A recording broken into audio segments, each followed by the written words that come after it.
Hello everyone, thanks for tuning in to today's second video doing USA forecast for today's second video. So as always on a Wednesday, we're having a look at the weather for the next 10 to 14 days for the United States. We'll be able to extend out beyond that with the CFS V2 as well. That will take us into the beginning of October for the next 4 weeks. So I'll get on with that for you in a second. Just say that the first video release today was our 7 AM upload. We've got a 10 to 14 day for the UK and Europe to come later on today. And of course, we may do storm watch this evening. So there's a risk of thunderstorms breaking down the hot spell we've been having here in the UK for the last few days. So probably storm watch coming up for you this evening.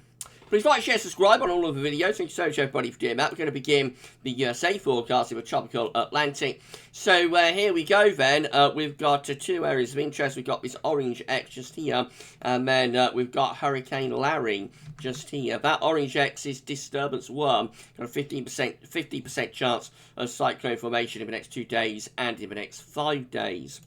Looks like that's going to go in this sort of direction. It may develop further at the end of the week off the southeastern coast of America. We've also got Hurricane Larry just there. So Larry currently giving maximum sustained winds of 115 miles per hour with a minimum set pressure of 967 millibars. If we click on Larry and go here, we can see that it's going to give a glancing blow to Bermuda. So it's going to be around 50 to 100 miles east of Bermuda. Not a direct impact. They're going to be very lucky with this. But they will get impacts from it. They will get wind and rain from Larry. But the worst of it, I think, will be to the east of Bermuda in the Atlantic Ocean.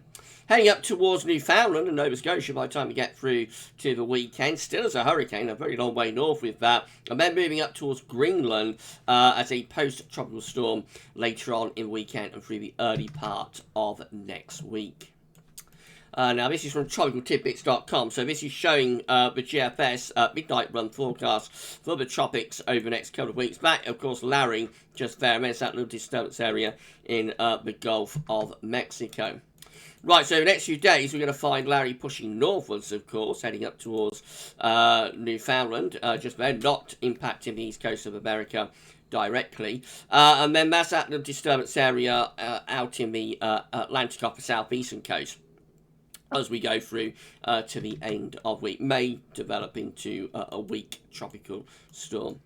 Now, over the weekend, things go quieter close to America, but we do have a disturbance area just here that's moved out of Africa. It doesn't look like that is going to do all that much, actually. That just sort of fizzles out in the middle of the tropical Atlantic. Something's beginning to develop there, though, by the end of next week, again, off the southeastern coast of America. That might develop into quite a significant storm. Certainly, it's showing signs of deepening here as we get into the weekend of the 18th and 19th of September. That is deepening, at least to a tropical storm, maybe not a hurricane, but it is deepening to a tropical storm. There's another sort of daughter low that's being spawned off that main low, just there a little bit unusually, perhaps. Also something beginning to develop in the Gulf of Mexico there as well.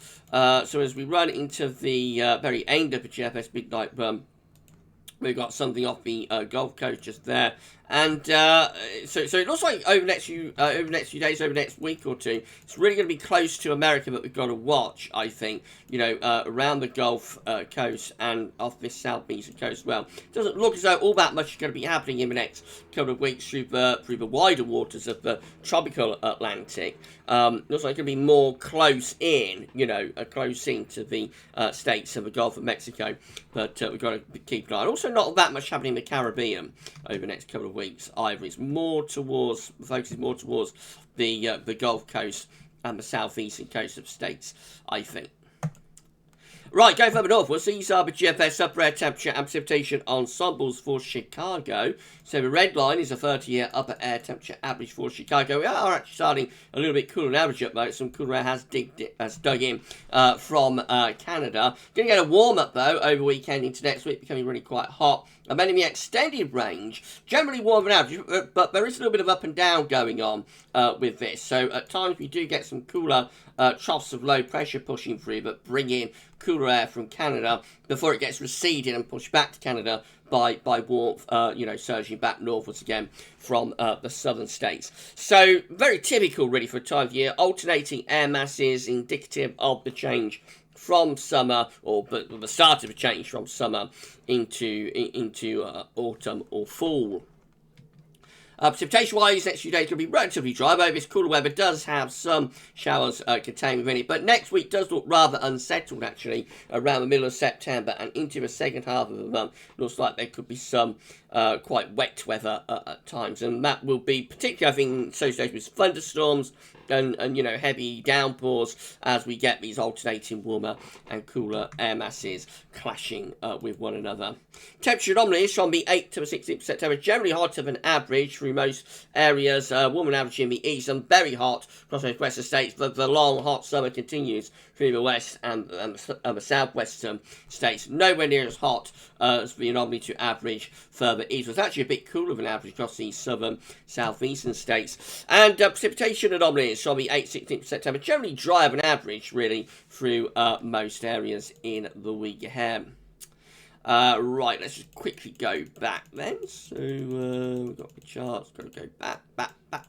There we go. Right, the situation today across America is that we have got an area of low pressure in the Midwest and, digging into these northern states as well. That brings some cooler air from Canada into the Midwest. That will transfer over to the east states with time. Meanwhile, further westwards, we have got the high pressure, the ridge continuing to bring very, very hot weather to those western states. As the upper air temperatures today looks really hard across those western, southwest states. Cooler, though, through the Midwest. So those cooler upper air temperatures will be transferring eastwards with this trough of low pressure into the eastern states by tomorrow. That situation tomorrow. So there's a weather system that could be triggering thunderstorms, I think, in the east. And then behind that, we dig in cooler air from Canada from the Midwest into the east states. Meanwhile, further west, the ridge goes on and the heat goes on as well. That's Friday, and we've got Larry just there, heading up towards Newfoundland and towards the east coast of Canada.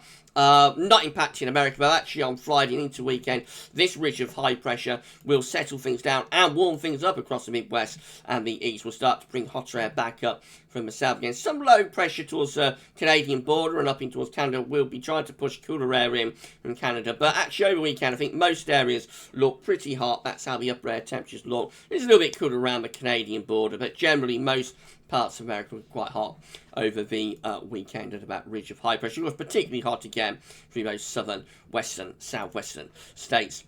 Into next week, we just gradually turn more unsettled, I think. Some cooler air starts to drift southwards from Canada. That begins to trigger increasing volatility through the course of next week. So heavy showers and thunderstorms probably breaking out through the Midwest and over into the eastern states as well. Until later on in the week, where another ridge begins to build through these eastern states. Again, that will start to pull hotter air back up from the south once more. This looks quite volatile as we get through to the end of next week, 17th of September. So this ridge will draw up some very hot air from the south. We've got this trough of low pressure around here, though, that's trying to bring in much cooler air from Canada. And in between, there could be some very violent thunderstorms developing.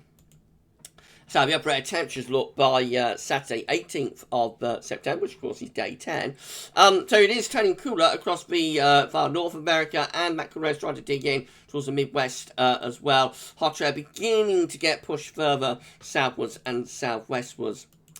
If going to the extended range, we look like that. So a big contrast then starts to set up. So through the Midwest and the east, looking pretty hot. But further westwards, actually, we start to pull in much cooler air from Canada through here. That's a big temperature contrast that we have there. 21st of September. That will set up, very, very torrential thunderstorms and heavy rain as well. And those will gradually, I think, start to push more towards those Midwestern states, courtesy of this area of low pressure, and the ridge building behind it will pull in cool air from up north. So it's all very indicative, bits of the changing season. That's how it looks on the 22nd of September with the upper air temperatures. Again, looks really hot still, or looks hot through those Midwestern eastern states.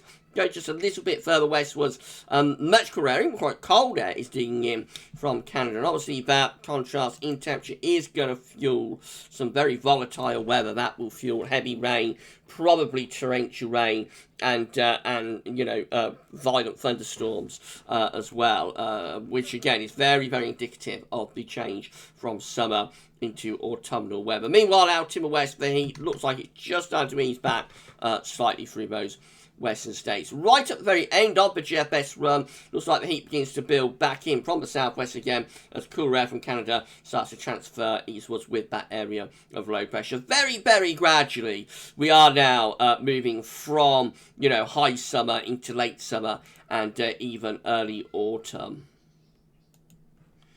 Right, let's have a look at the ECM then. The Euro looking like this tomorrow. So again, that trough of low pressure from Canada is bringing cooler air and heavy showers and probably thunderstorms into the Midwest and over towards the eastern part of America as well. Meanwhile, out in the west, we have lots of hot and dry weather under that ridge of high pressure. So the upper air temperatures look tomorrow relatively cool in the far north, and those cooler upper air temperatures transferring eastwards as well, probably with time, but really hot out in those western and southwest states. Through the weekend, we'll actually find a ridge building across these eastern and midwestern states that will start turning things drier and hotter again. There is Larry, by the way, off the Canadian coast there of the Atlantic.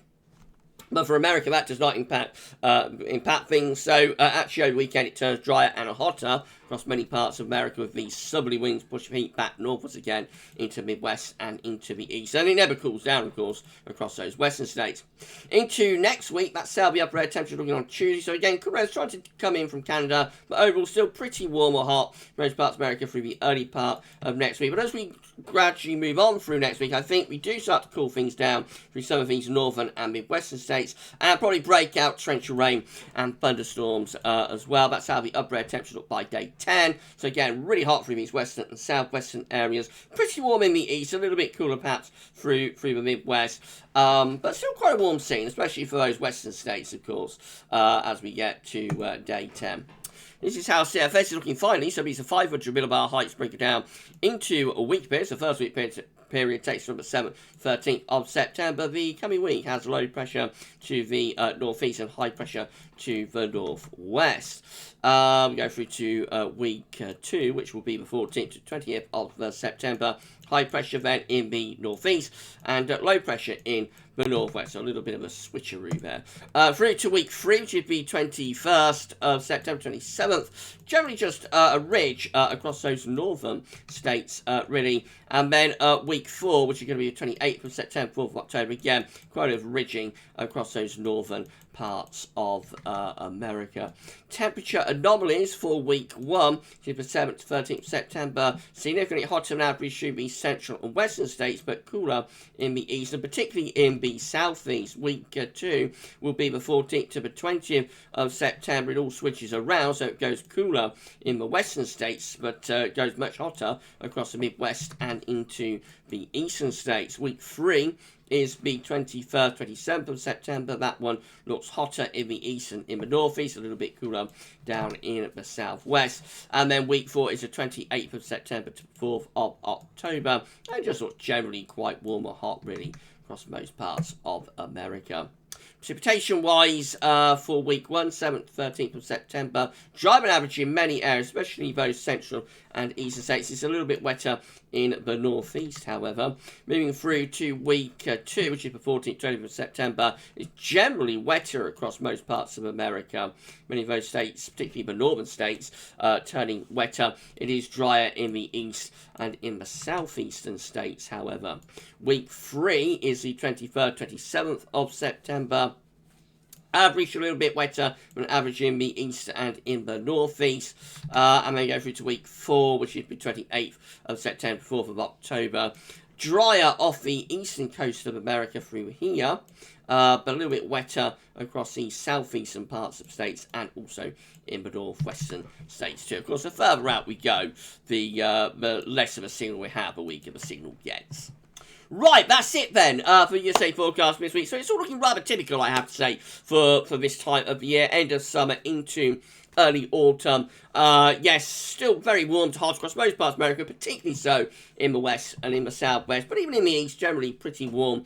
But we will have cooler incursions, you know, just reminding us that the year is getting on now, and so we are very shortly going to transfer into cooler weather, you know, and there will be a reminder of the changing seasons over the next couple of weeks, periodically, but not continuously. But those cool incursions will be pushed back into Canada by heat pushing back northwards again.